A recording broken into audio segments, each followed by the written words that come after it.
Now finally, in the third meditation, the subject of God. Now, how does the subject of God and really the need to prove his existence come up in the meditations? Well, let's see.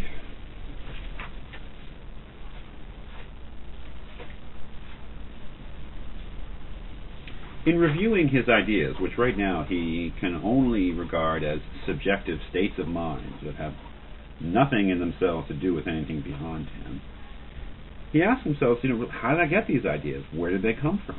And do some of my ideas implicate the existence of something beyond myself? Well, of course, when it comes to certain ideas, he has already said that they don't necessarily come from anything else. Now, it may stretch the boundaries of our credibility to think that all the ideas in our head could have come from ourselves without any input from an external world. But it's at least possible, he says. That is, that there's nothing really special in my ideas. I mean, that is, if I consider myself an existing substance, a thinking substance, then it could be that all of my ideas come from myself, that they're self-created. And that especially has to do with what he calls the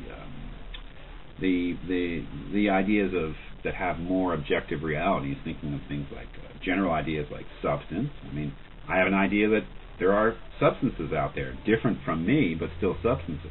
I'm a thinking substance, and I have an idea of material substances. And the things that go along with them, extension, duration, number. But things like duration and number, I could have derived from my knowledge of myself, since I am a substance that endures, and I have different states of my existence, which could have given me the idea of unity and multiplicity. But then he comes across the idea of God, the idea of a perfect being. And look very closely at what he has to say. It's a proof of the existence of God. There's no reason for me to go through it in detail. But it should be familiar to you in form. Now, could I have the idea of a perfect being, an infinite perfect being, could I have derived that from myself?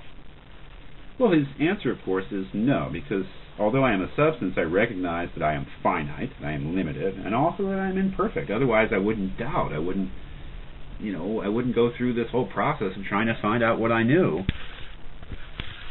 So, the long and short of it is that he establishes to his own satisfaction that a perfect being must exist. That is, he couldn't have gotten that idea from himself.